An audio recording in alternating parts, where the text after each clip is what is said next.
Neuro-scientist.org. Uh, so today in this webinar, we are going to be addressing the key topic of managing fear and anxiety during this COVID-19 times.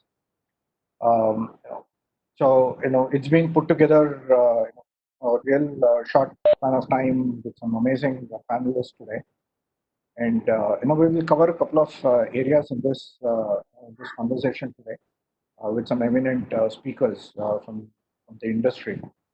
Before we go, further inside, I just want to lay out uh, the logistics of how we will operate. Uh, we will run through this, panel discussion on some key topics that we feel is relevant on addressing anxiety, fear, and how do we manage, what are the methods and tools, and so on and so forth. And towards the end, we'll have about 10-15 minutes for Q&A. And during that process, feel free to use the chat window that's available there. One of our volunteers will help us collate all the questions, and we will run through those questions, right towards the end. Right. So, without any further ado, I'd like to thank Sochara for coming up with this idea and initiative. So just to give a brief introduction of Sochara, Sochara is Society for Community Health Awareness Research and Action. It's a registered cell in 1994 and registered as a society in 91. Their primary objectives revolve around four pillars. That's creating community health awareness, supporting the community health action, facilitating community health policy, and community health learning. So everything that that's involved around the community and health to enable a healthy society. That's where Sochara as an organization comes into. Some of the COVID-19 initiatives that have been very actively involved, especially in the Bangalore region, is they've started Sahay as an initiative for mental health counseling service. They've enabled providing free ration to about 2,500 migrant families, which translate about 10,000 people in Bangalore. They have supported in funding 120 PPE kits and 15,000 three-ply masks to community health hospitals. Right. So some and more details of this can be found on their website, sochara.org/. So what's Sahay? Sahay, as I said, is an health service initiative where it's available through a hotline service. It's available for health counseling for people who are looking to overcome fear and anxiety. So at the end of this webinar today, you want to further get in touch with people, or somebody in your network or in your family or in your neighborhood or in your larger community that is going through a lot of stress. Here is a hotline number or a missed call service that that can be avoided. This is Sahay is a completely volunteer-driven community. So they have a lot of volunteers, which involves final year college students from Mount Fort and Christ University, and also with about 30 health. So a big round of thanks to Sahay and Sochara for putting this webinar together. So it's my great privilege to introduce our panelists today. I would welcome each one of them. My name is Bimlesh and I'll be the moderator for today. I've been an healthcare entrepreneur and healthcare technologist for over 2 decades now, and we have seen the importance of mental health, being ignored as a society across the country. Over the last few years, a lot of personalities, especially celebrities, have started to openly talk about the mental health challenges. For example, Deepika Padukone has been the most vocal person in doing that. So, this is a great, activity and very important for all of us, to strengthen our mind, body, from a whole mindset perspective. So, with this, would like to welcome our panelists today.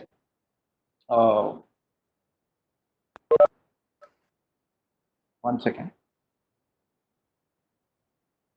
Yeah, I would like to welcome.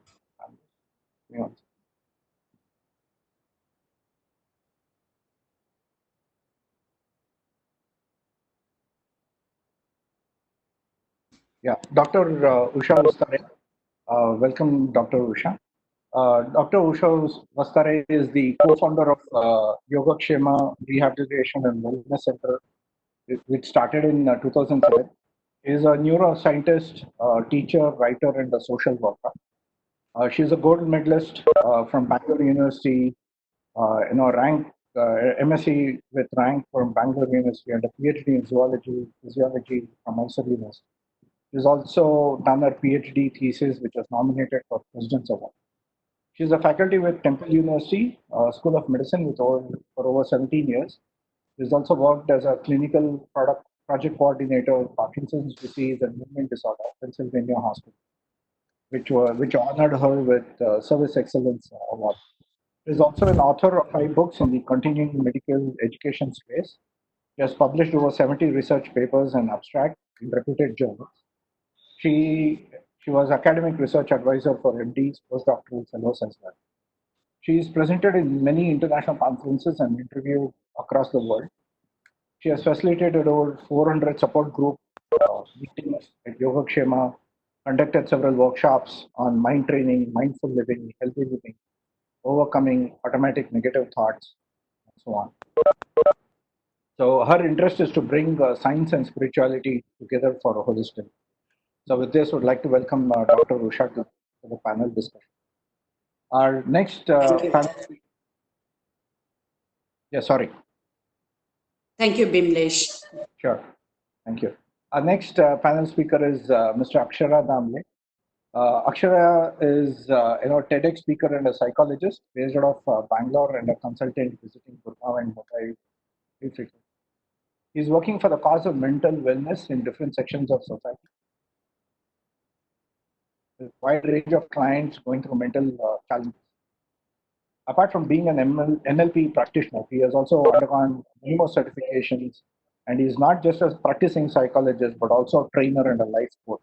He conducts several workshops for various organizations on stress, conflict management, exploring yourself, leadership, workshops for bankers, police departments, teachers, block education officers, and a lot of corporates. He is also an author of 4 books, columnist in leading newspapers, and an upcoming Carnatic classical musician. He's founded Mano, Samvaada, an organization that works in mental health, apart from being a consultant to several organizations. Welcome, Mr. Akshara, to the Thank you, Bimlesh. webinar today. Our next speaker is Mr. Subrat Mishra. He's a computer engineer by study and development professional by practice. With almost 20 years, he's been engaged in the development sector with the focus of mental health, disability, and public health. Worked extensively with the underprivileged sections of community, such as people with disability and mental illness across communities in unserved geographies of Bihar, Jharkhand, Odisha, Maharashtra, and Uttar Pradesh. He's part of several networks and forums that work closely with government institutions for advocacy and policy influencing for the rights of people with disability and mental illness. He's held several positions of program implementation, management, design, and direction. He's been a trainer, animator, community mobilizer, and researcher. He's trained with organizations such as Action Aid, Sanchar Kolkata, Ranchi Institute of Neuropsychiatry, and Allied Sciences, Jharkhand.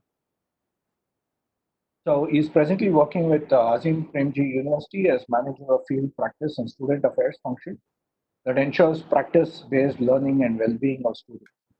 Besides this, he also leads the placement cell of Azim Premji post-graduation program. So with this, I would like to welcome Mr. Subrat to the panel. Thank you so much, Bimlesh, for introducing me. Yes. So first, I think we'll address the key topic here. That what do each one of you feel here as a major issue during this situation? So as the way I see it is, we saw this coming around the world sometime in November, December, January as well, and many of us thought this may not hit us, it may not come to India, it may not affect us. So now that it has come, there's a lot of fear and anxiety going on amongst people. So I would like to hear each one of your perspectives from what you do, where you are, and listen to your thoughts on this. So we'll start with Dr. Usha. Sure. According to me, fear and anxiety they stem from the uncertainty of the future. Each and every one of us is concerned about the future, and rightly so. However, when this concern goes unchecked, unexamined, it turns into fear and anxiety. Then how do we deal with this concern and how to keep this concern as concern and make it our strength rather than a weakness because it pulls us down? And the surest way to deal with this is to be able to focus on the present moment. However, quite often we tend to focus on crises like this by asking certain questions. How did this happen? Why did this happen? Is this intentional? These are the questions we deal with many a times. But these questions are irrelevant for us at the present moment. They are irrelevant because it makes us go into a negative spiral, which will actually pull us down. So we cannot change the past. We cannot change what has happened in the past. However, we can have a better future. And how do we have this better future? By focusing on the present moment in a non-critical manner. When I say we need to be focusing on the present moment, that doesn't mean we should ignore the future. Yes, we need to plan for the future. We need to organize ourselves for the future in the most positive way.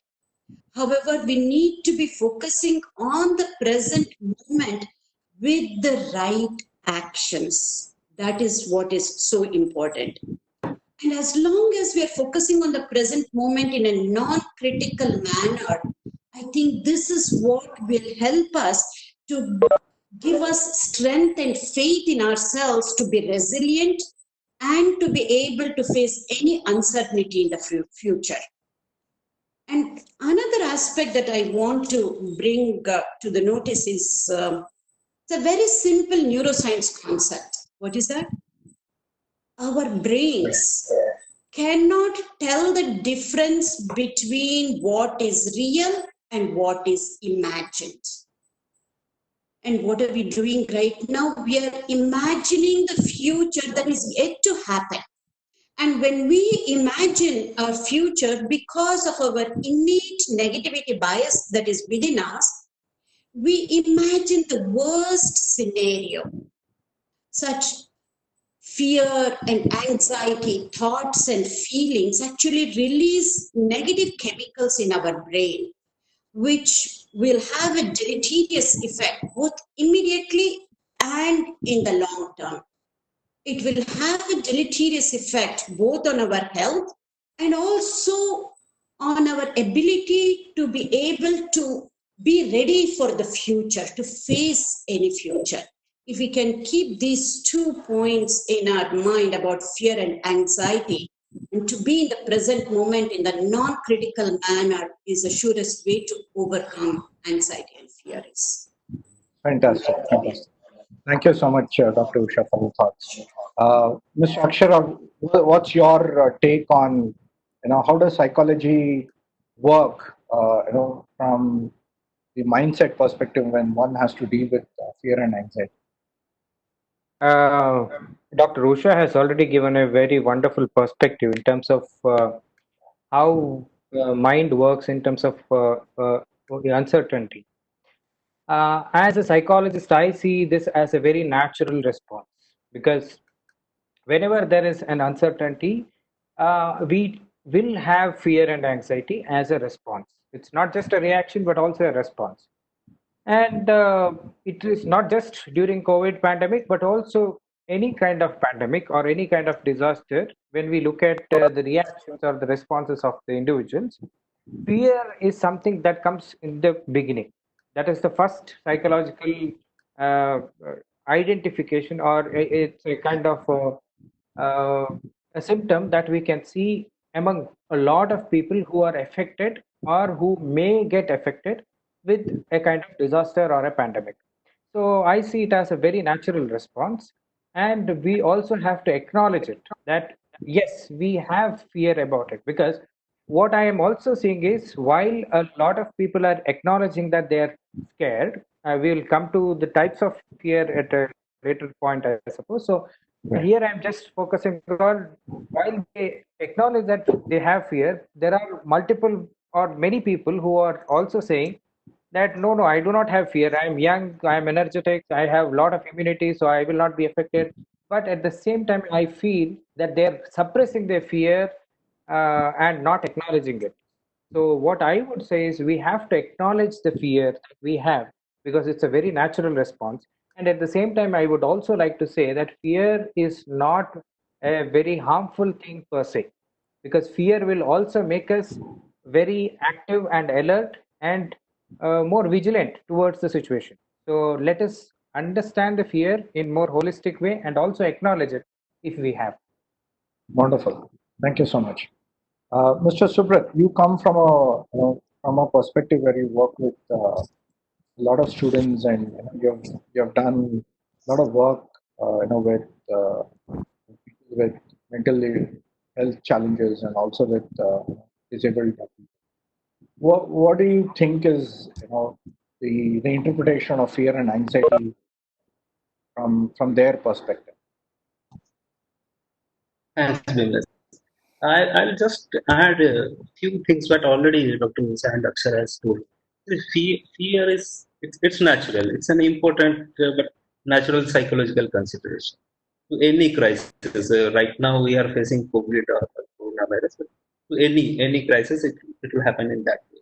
But the fear is actually more prominent if, in the case of it is fear of unknown or uncertainty. Already as told by Dr. Usha. And right now we are in a time of uncertainty. So the pandemics are actually not only medical phenomena. They disrupt personal, professional, social, community lives at all several levels. So including those who are highly blessed, like Akshara was right now saying that there are some people who would feel that they are well prepared to handle any kind of pandemic, but these situations expose their inability to also handle it. That's one situation. Those are already in a poor socio-economic background status and with some kind of further disadvantages like disabilities or mental illness, they are getting into a worse condition. That's true. And right now, like all of us are looking into the um, informations that is floating around coronavirus. We all know that 50% of all our districts of our country are already affected, and it has the potential to expand to other districts also. It's obviously creating fear around it, and everybody is wondering about what's going to happen next. When will it stop? I will be safe or not? Whether I'm prepared? How can I save my family? What will happen to my studies? What will happen to all my livelihood that has been helping me running my life?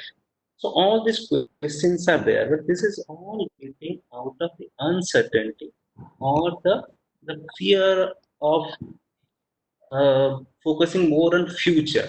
So I'll go back to the point what Dr. Musa was saying. We have to focus on the present. Whatever our background is, whatever our preparedness is, let's focus on present. So fear is it's a normal reaction, but in present situation, for many of us, this coronavirus is creating an uncertain future. People are worrying about their health, about their loved ones, a lot of concern about their school, education, work, finances. But like I'll close with this statement. But like fear is natural, addressing it is also possible. So there are Right. many things we can do. There are many things we can do, even in this worst case of unique crisis. So I pause here. Sure. Thank you so much. So, if how let me start with Subrat again. Uh, when we look at the types of fears point of view, how do you think is how do you relate between this fear, from a pandemic point of view, versus a sudden impact or a change in somebody else's life that has happened? Right. For example, I've suddenly lost my job before the pandemic. For example, right, we had a 2008 financial crisis before this, right? And then several years ago, several uncertainty in the parts of Jammu and Kashmir, for example. Right? That, that always has a constant threat. So one are sudden changes or impact to the society in a smaller confined space, and here is a fear that takes place across the world, that consumes different parts of the world. One either at the same time or at a different time. So how in your opinion are these fears the same? These fears are different.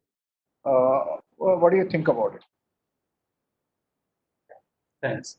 So yeah, so right now, like you said, this pandemic has gone across a particular geography or district or country. It's a threat to mankind right now around the globe.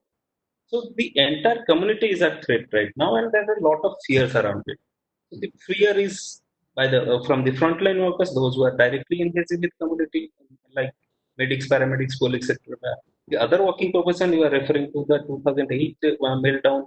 So like that, they are also fearing about the losing their job, and there are homemakers who are overburdened, and sometimes it is resulting to domestic violence. There are parents, caregivers, largely when they are caregiving the teens, disabled, aged, and the same disabled and aged in their uh, independently managing their life, small children, substance users, and on top of that, a large proportion where we have the students, young teens, young adults, and teens.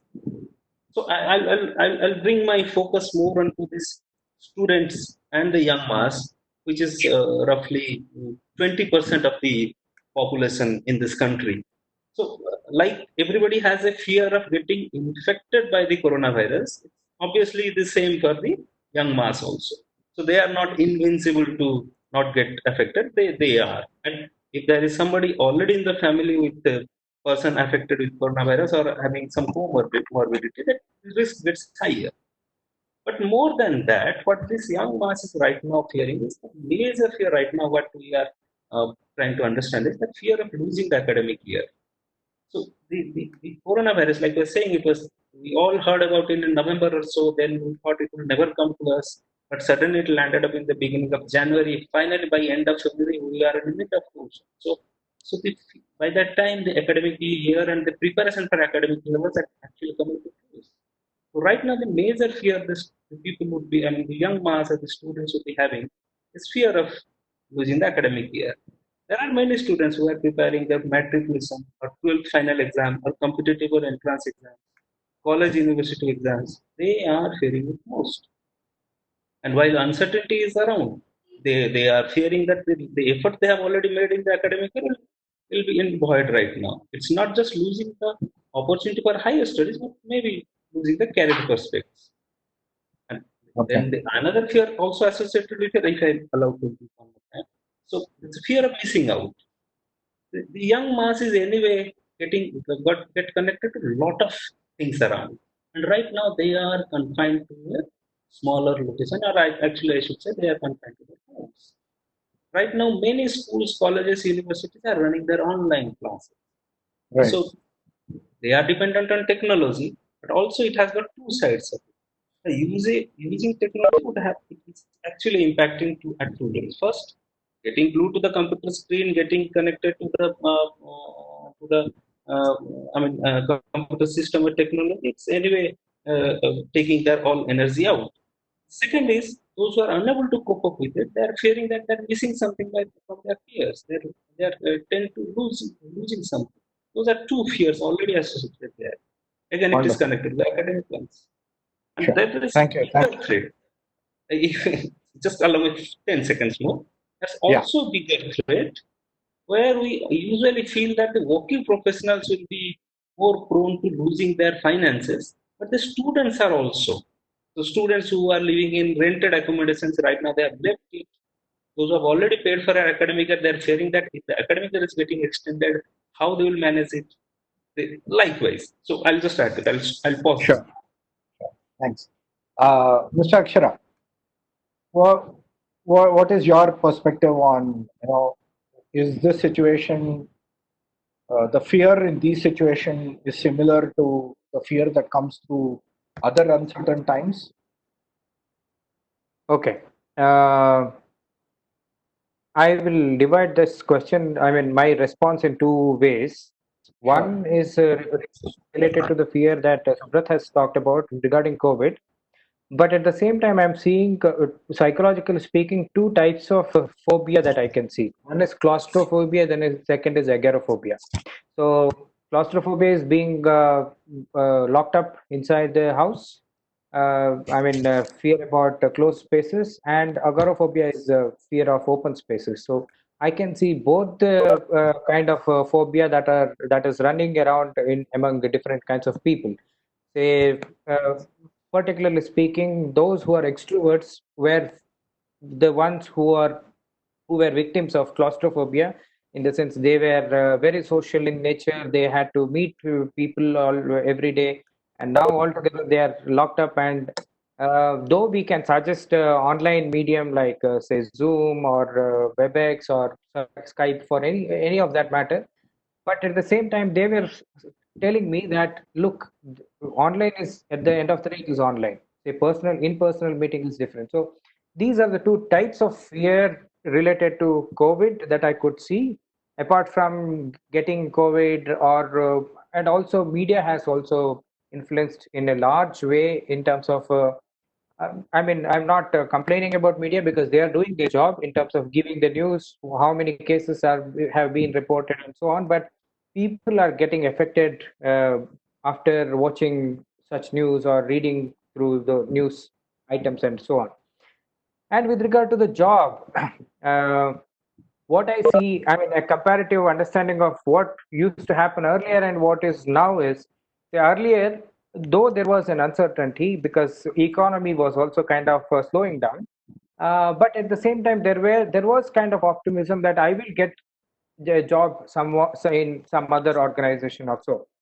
But here now what has happened is, this pandemic has impacted across the spectrum of industries, and hence people are fearing, having a fear of, will I get a job? If I'm thrown out of this organization, will any other organization have an opening or a vacancy for me? This is a major fear that I can see among the youth. And I'm also in touch with a few entrepreneurs, and entrepreneurs are also fearing to invest in any of the sectors. Say today there was a discussion happening in an entrepreneurial group.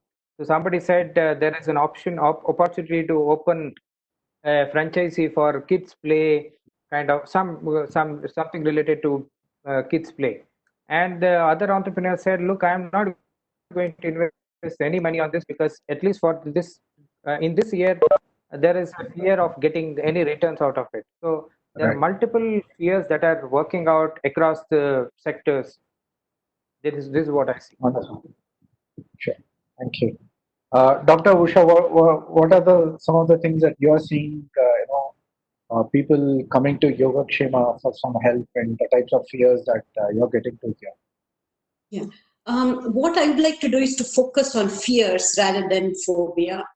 From a neuroscience perspective, of any type of fear is a fear, because there's a little region in the little part in the brain, amygdala, which gets very active, especially when we are anxious and fearful, and releases a lot of chemicals in the short term.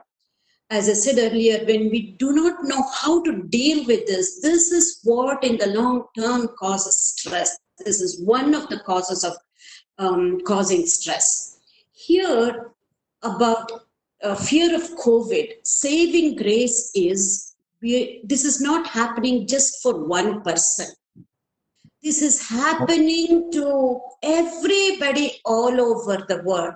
That itself, to a certain extent, to a certain types of people, if they really go into analyzing this issue, will really help a lot in order to look at the future, how to look at the future, because this is not an isolated thing that is happening just for me or just for my family or just for my community or just for my nation.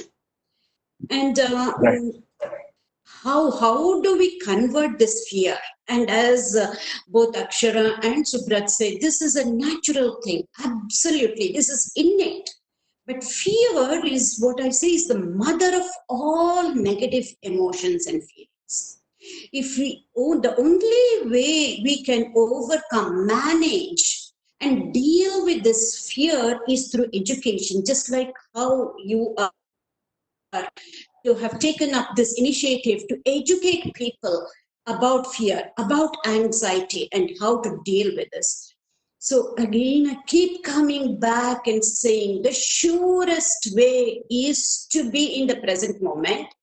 How? Not just to be in the present moment and not doing anything, but also taking the right actions in the present moment that will help our future. The things that are under our control. It could be our own physical activity. It could be with our nutrition. It could be with our mental peace. All this in a holistic way, we can look at this as an opportunity that has come for every one of us. So until and unless we convert this calamity or a crisis into an opportunity, we will not come out in a beautiful manner after this COVID math. Just like how a caterpillar turns into a butterfly. I'm not just being poetic, I'm not just being emotional, but this is the surest way. And this is again what positive psychology, one of the newest fields in neuroscience, is telling us. Figure out the meaning and purpose of your life. Then you will be able to overcome fear. And this is a statement made from positive psychology, and this is a statement we use in any of the spiritual scriptures Right. too. Right. So, what are some of the advice or things that you would recommend for people to deal with anxiety? And also, we see due to due to the nature of this lockdown, we are having to spend a lot of time with each other within the house, within the family, sometimes in a constrained space. A lot of people are using various ingenious methods to stay positive, to avoid anxiety and to reduce panic attacks. What are some of your recommendations that you provided your Shima to people who reach out? Okay. You're asking me, Bimlesh? Yes, doctor. Yeah. Okay. First, I'll take the broadest approach and then come to the specifics. We know people are losing lives. Not only are they losing lives, their livelihoods, and even the global economy is affected. So there has to be global solution and there has to be global solidarity. But how, as a single individual, how can we be part of this? This is the issue. We have heard this, the future is in our hands, right? I say convert that into future is in newer thoughts. Future is in newer words. Future is in your actions that you're doing right now and right here. Why? Because thoughts, words, and actions, they can either divide people or build walls, or it can build bridges and harmonize people. So how are we using our own thinking, our own feelings, our own speech and actions? Are we using it to divide people and to build walls, or are we using it to harmonize? This is a great opportunity. So if we as a single individual, this has to start first at the individual level and at the family level, at the community level, at the workplace with colleagues, at the Right. national level and international level, And not just during this crisis. If you can take this as an opportunity to make this going forward, so that the whole global community, starting at the individual level, as Gandhi says, you be the change that you want to see in the world. And again, there are many, many techniques which I don't need to go into. Each one has to figure out. But the common denominator for everybody is to be in the present moment, to be mindful, to be mindful in a non-critical, non-judgmental way, and doing everything what we need to be doing in terms of actions in the positive way. That is the surest way. That's it. Thank you, Dr. Usha. Akshara, what are you seeing from, as you work with a lot of corporates, across different cities, and you work with government organizations, government officers as well? What are some of the anxiety and panic attacks situations and scenarios that you are coming to hear across, and how are you? What are you doing to address them? Okay. Yes, and I mean government sector. When I look at government sector, say they are fearful of themselves getting COVID because of they were supposed to work, especially when I was talking to police personnel or other government staff. So they themselves are worried about them becoming victims of COVID.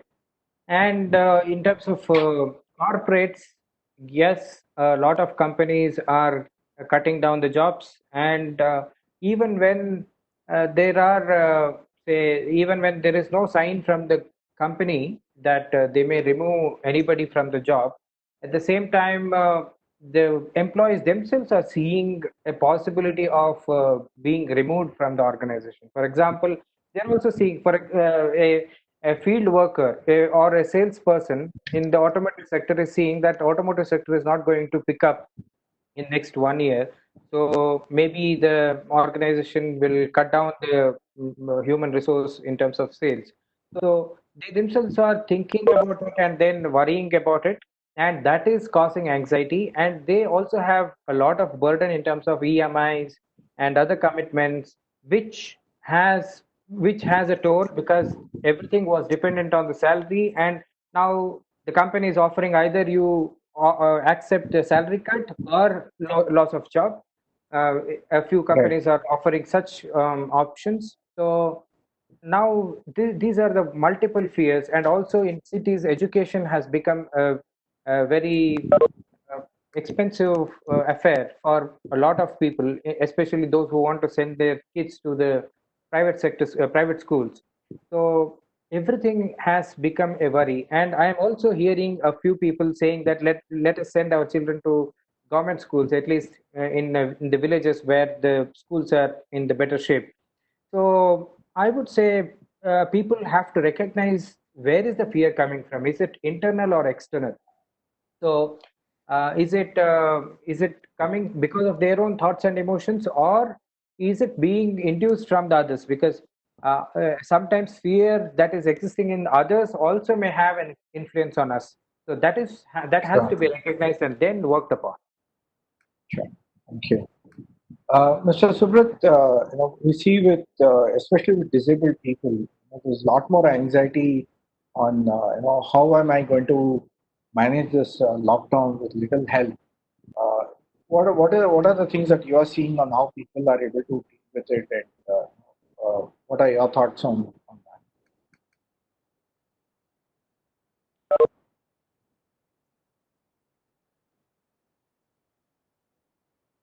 Mr. Subrat? Sorry, I was just on mute. Okay. Oh, So, okay. yeah, I was saying, well, anyway, the people with disabilities were anyway facing difficulties more than their non-disabled counterparts.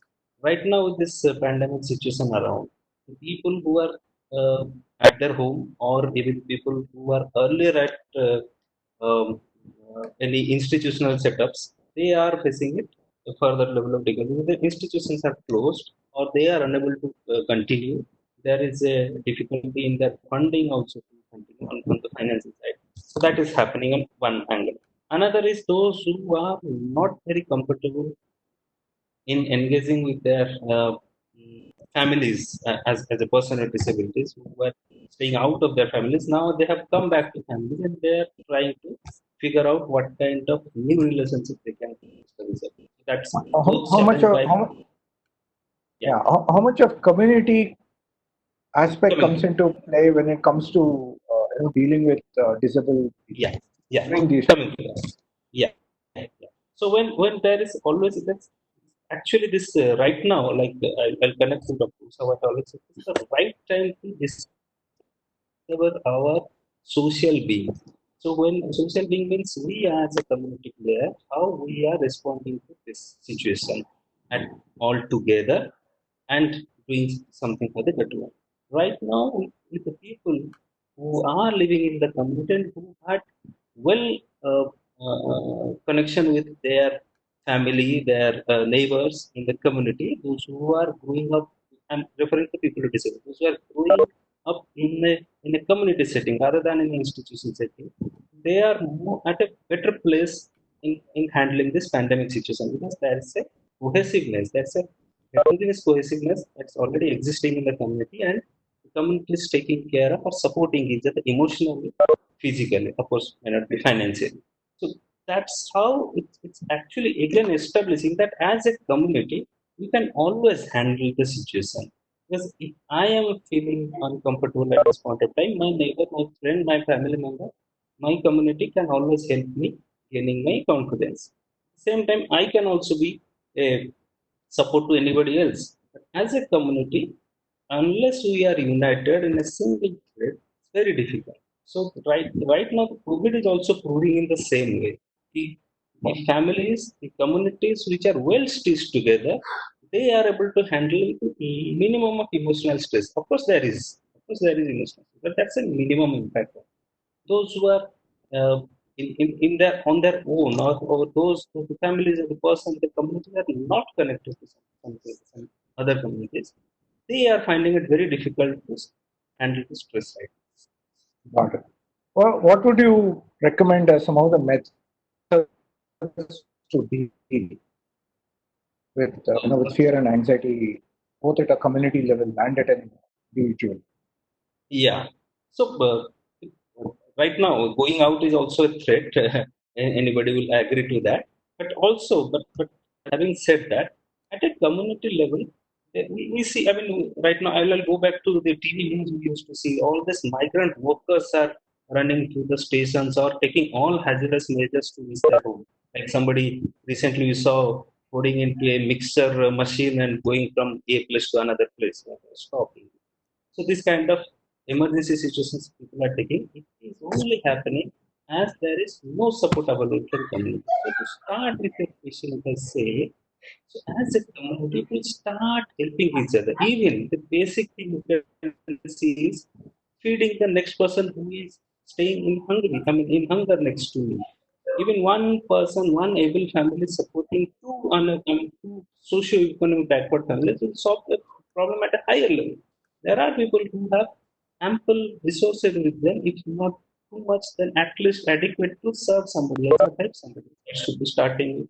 We as a community, we should be seeing that anybody around us are in a better state or a minimum level of handling this emergency situation.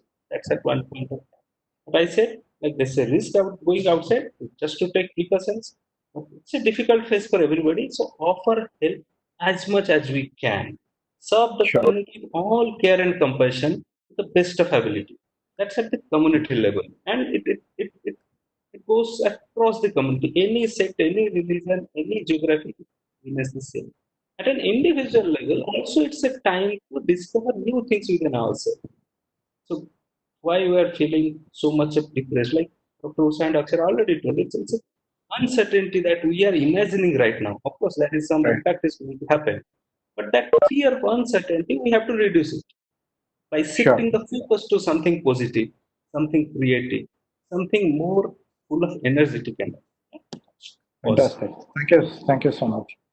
Akshara, what from for working professionals, what would you recommend as some of the methods to deal with fear and anxiety? Methods or Okay. tools? Yeah, Let's do that. I'll continue from where I had stopped earlier. So, first thing is they have to recognize where is the fear coming from. Is it external or internal? Once that recognition is done, later they have to see whether, I'm using both cognitive perspective as well as emotional perspective. So, whether they are bombarded with negative thoughts is something that they need to recognize and then work upon that. Probably, if it is too much burdensome, it is better to have a professional help to deal with the fear and as well as anxiety. But apart from that, in order to prepare themselves for the future, especially when the times are uncertain, I would suggest that they have to enhance the flexibility in themselves in terms of lifestyle. Say maybe the things that were available or they could afford earlier may not be affordable in the future because of financial strains. And the second thing that I generally suggest is diversify themselves as much as possible. Say it is a rule in the environment that the more diversity, the population will be more sustainable, or it will be uh, it will last for longer. So we as an individual have to diversify our skills so that we will be able to accommodate ourselves in whichever the sector that is opening up, because every crisis will provide one or other opportunity, so we have to be ready to take up those opportunities. So we have to diversify ourselves. That is one thing that I would suggest. Fantastic. Thank you so much. Dr. Usha, you mentioned very nicely on the need of having positive thoughts, talking positive words, thereby having a great action. What are some of the methods and tools and practices that you would recommend? Sure. Um, at the community level, stay connected. Even though we are physically disconnected, stay connected at the emotional level and at the social level through technology. Because this is where it shows. I always, this is my pet peeve. I always say, wherever I go, much more than our health, it is our interpersonal relationships that are very important. Even when we are facing an illness, if our relationships are good, then you will be able to face any calamity or any challenge. So for me, this calamity is showing how interconnectedness is so very important. So at the community level, do stay connected even if we are physically disconnected. At the individual level, focus on your behavior, focus on your habit, focus on your actions, because our routines have changed. This is one way, one trigger that causes fear and anxiety when our usual routine has changed. And keep an eye, and then even if we need to have a different routine every few days, so be it.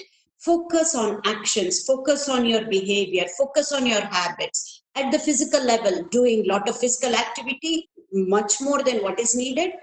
And at the emotional level, any kind of mindfulness technique, even devoting just 5 minutes minimum for any type of mindful breathing, mindful walking, mindful eating, any type of mindfulness activity at the mental level and at the spiritual level. This is the time to connect with something that is bigger than us, bigger than the cause that we are working for at the global level.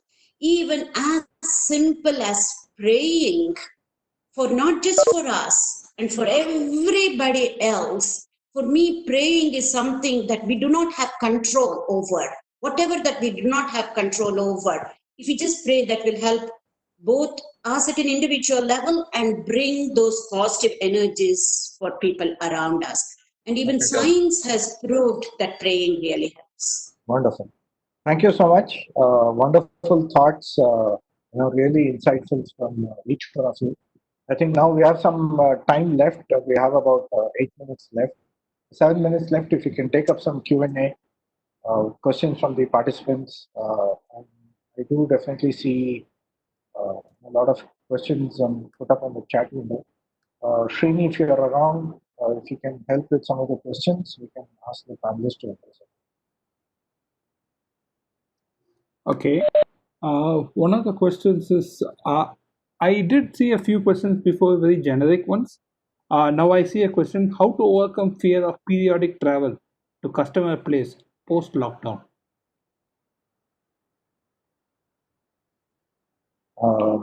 Akshara, would you want to take up that question?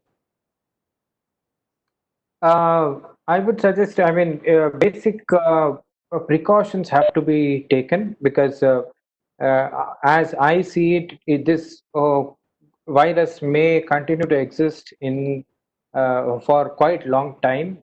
So all precautions have to be taken from our side. So we will have to continue to wear masks. We will have to continue to wash our hands. Basically, the hygienic factors that we were not so much conscious about, we will have to continue to be continue with that consciousness. And certainly, as Usha Vashtare said, we have to be mindful in whatever we are doing. Even when we are visiting a customer's place, we have to be mindful, and we can continue to wish with the namaskaram instead of handshake. So physical distancing can be continued so that we can avoid, or we can certainly address the fear that we will develop during such incidents. Okay. I would add another point. Use also this opportunity to insist on an online meeting with the customer as much as possible. And if Definitely. those are really not possible, then travel should be a second option and not a first choice. And pretty much like how government has a demarcation of red, green, and orange zones. I think each one of us also have to equip ourselves in with that knowledge when we have to take up travel and plan travel for work. Bimlesh, I have shared the next question in your chat privately. Can you check and read? Okay. Yes, okay.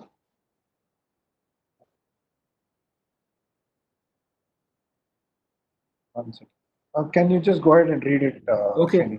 How does the internet? Narana? Okay, the question is this from Prakash Srivatsava. How does the internet affect the panic and anxiety related to health issues?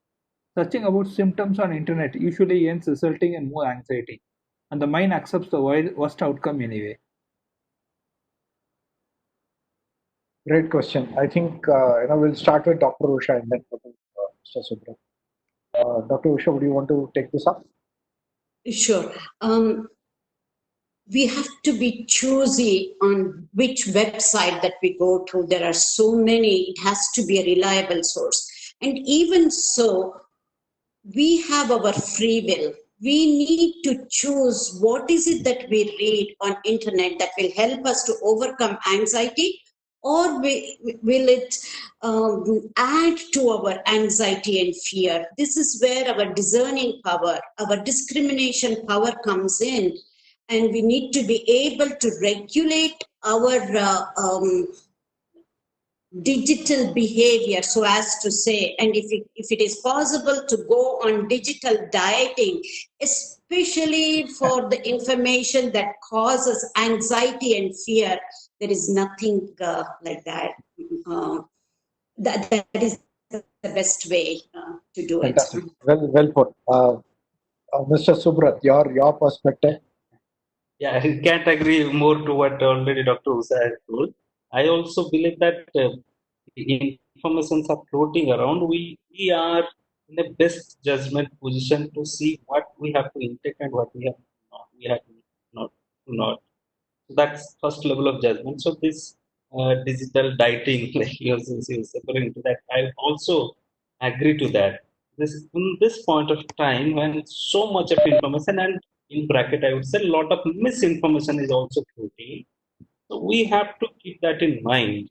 That that what has to come inside and what has to be thrown out. That's one. Second is we are our own healers. That I feel that if we want to keep up with only, I mean, in large extent positive things, better aspects in our life, better practices in our life, then definitely the panic, the fear we have in that reduces a lot. possible. Fantastic. I would like to add one perspective there. I think internet, fear of internet is both a blessing and a curse. How we manage the internet either as an opportunity or a threat is also important. We are seeing a lot of people now transforming themselves and getting a lot of education content on online. So that's a more positive way to engage over internet and the technology. As Subrat and Dr. Usha said, avoiding as much as misinformation that we are susceptible to attract fear. Those are the places that we should definitely adopt. Thank you so much. Next question, Srini. How, Because I think we have time for one question how to balance before we wrap up. how to balance between fear and hope? Great, that's a great question. Akshara, why don't we start with you? Your thoughts on fear and hope. While there is a fear, the fear itself will give us two options, either to fight or to flight. So if you choose to fight, then certainly there is a hope.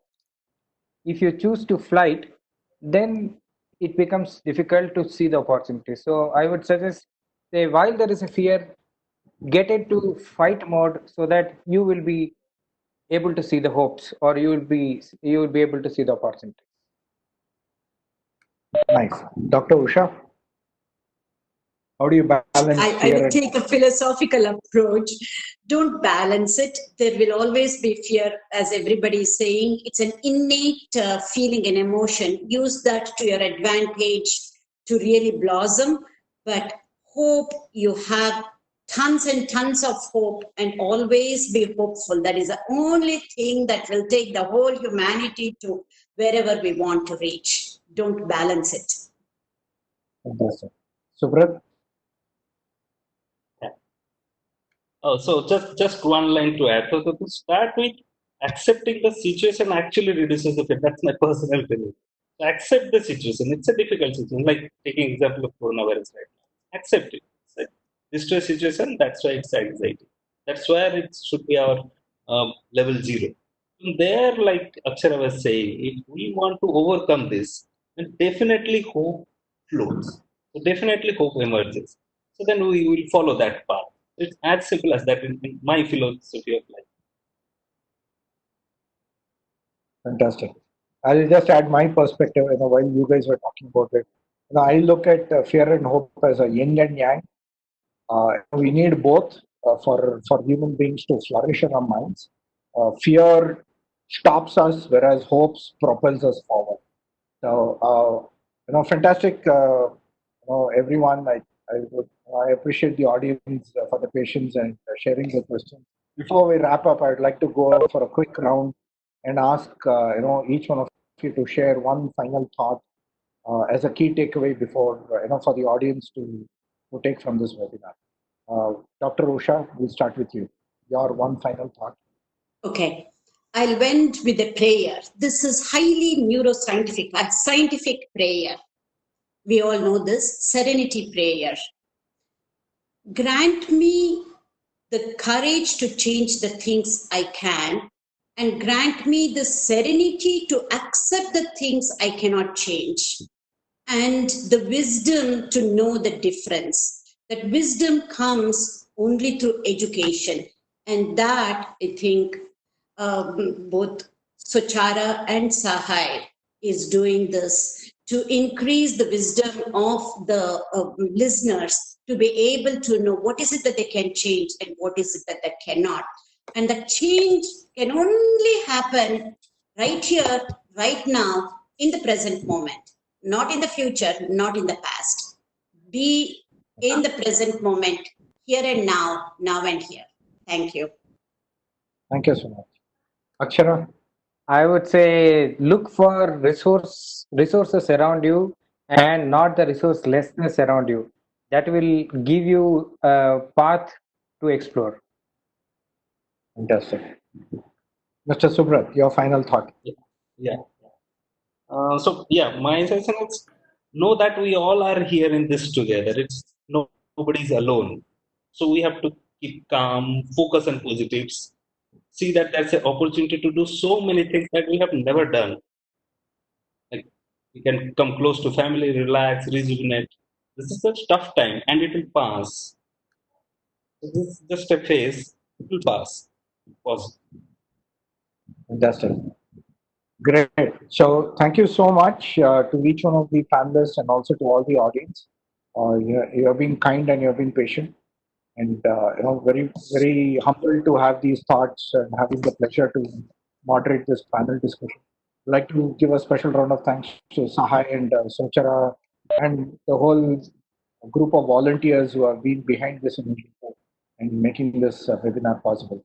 Thank you so much, each one of you, and and have a great day. And as all of us, all the panel members have said, be here, be now, make use of all the resources available, and remember that we are not alone. We are there as humanity for each other to support. Thank you so much, and all of you have a great day, great year. Thank you so much. Thank you, everybody. Thank you so much.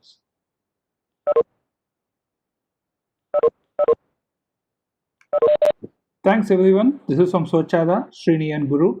Thank you all of you to take your time to attend this session. Thank you. We will share the recording with all of you.